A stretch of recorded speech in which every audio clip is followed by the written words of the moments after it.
AIMIM सांसद असदुद्दीन ओवैसी ने BJP सांसद निशिकांत दुबे की सुप्रीम कोर्ट पर की गई टिप्पणी की निंदा की। हालांकि बीजेपी ने खुद को इस बयान से अलग करते हुए इसे निजी विचार करार दिया है।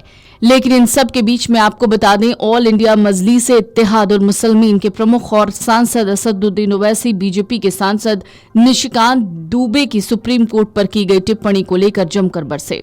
ओवैसी ने कहा, बीजेपी सांसदों की तरफ से इस तरह की बयानबाजी करना न केवल गलत है बल्कि ये अदालत की अवमानना है।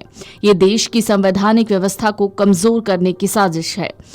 ओवैसी ने कहा, आप लोग ट्यूबलाइट हैं, सुप्रीम कोर्ट को धमकी दे रहे हैं। क्या आप जानते हैं अनुच्छेद 142 क्या है? ये अनुच्छेद बाबा साहेब भीमराव अंबेडकर ने बनाया। अगर प्रधानमंत्री नरेंद्र मोदी ऐसे लोगों को नहीं रोकते हैं तो देश उन्हें माफ नहीं करेगा। को गए अवाम में भी जा रहे नहीं, कोर्ट कानून कैसे बनाएगा? अरे जालिमों, सुप्रीम कोर्ट का जजमेंट कानून का मौकफ रखता है। पढ़ो, तुम लोग ट्यूबलाइट हो,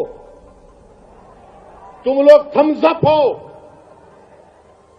तुम्हारे दिमाग में एक ही बात बैठा हुआ है, नहीं मोदी है तो खुदा है। अरे खुदा था, है और रहेगा उसी का नाम। आइन है और रहेगा, मगर इस तरह धमकी देना अदालत को। और फिर गवर्नर प्रेसिडेंट को बोल रहे हैं, उनको बोल रहे हैं अगर नहीं करे तो कानून बन जाएगा। अरे 142 क्या है प्यारे? 142 आइन का बनाने वाला अंबेडकर है। अंबेडकर में तुम्हारे से ज्यादा दूरअंदेशी थी। आप ये बोल रहे हैं कैसा बनाए, वो कैसा बनाए, हम ऐसा कर देंगे। मगर मेरे अजीज दोस्तों और बुजुर्गों, बीजेपी आइन पर एक फ्रॉड कर रही है और डरा रही है। रिलीजियस वार की धमकी बीजेपी दे रही है। मिस्टर मोदी, कौन रेडिकलाइज हो चुका है बताओ आप? सत्ता में आप हैं, आपके लोग रेडिकलाइज हो चुके हैं। इतना रेडिकलाइज हो चुके हैं कि कोर्ट को धमकी दे रहे हैं, रिलीजियस वार हो जाएंगे। मोदी जी, अगर ये धमकी देने वालों को आप नहीं रोकेंगे, देश कमजोर होगा और देश कभी भी माफ नहीं करेगा। आज सत्ता इख्तिदार आपके पास है, कल नहीं रहेगा इंशाअल्लाह ताला, कल नहीं रहेगा इंशाअल्लाह ताला। अब भारत का हिंदू भी जान चुका है कि वक्फ का कानून बनाए तो क्या मेरे को नौकरी मिलती। हिंदू जान चुका है कि मुसलमानों की नफरत को दिखाकर, मुसलमानों को डराकर वोट बटोरती आई बीजेपी। दिखाने के लिए कुछ नहीं है।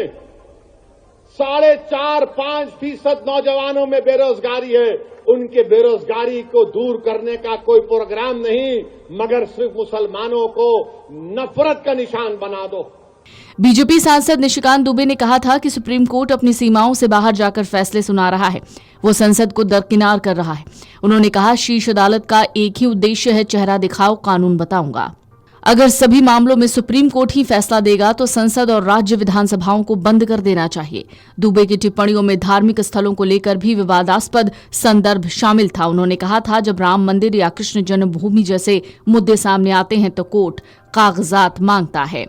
निशिकांत दुबे के बयान के बाद विपक्षी नेताओं ने बीजेपी को घेरा। कांग्रेस नेता बीवी श्रीनिवास ने कहा कि निशिकांत दुबे जैसा सांसद बिना ऊपर से निर्देश पाए ऐसा बयान नहीं दे सकता। उन्होंने बीजेपी अध्यक्ष जेपी नड्डा पर भी कटाक्ष किया। फिलहाल ये विवाद ऐसे समय पर सामने आया जब देश में न्यायपालिका और विधायिका के अधिकारों की सीमाओं को लेकर बहस चल रही है। जहां एक ओर सुप्रीम कोर्ट संविधान की व्याख्या करने का अधिकार रखता है, वहीं संसद को कानून बनाने का अधिकार प्राप्त है। ओवैसी ने यह भी जताया कि बीजेपी अब धार्मिक उन्माद फैलाकर अदालतों को धमका रही है, जो लोकतंत्र के लिए बेहद खतरनाक संकेत हैं। वीडियो डेस्क अमरउजाला.com। अगर आप ये वीडियो YouTube पर देख रहे हैं तो हमारे चैनल को सब्सक्राइब कर बेल आइकन दबाएं और Facebook पर देख रहे हैं तो हमारे पेज को लाइक करें। 8 मिलियन प्लस सब्सक्राइबर, आपके इस भरोसे के लिए बहुत धन्यवाद।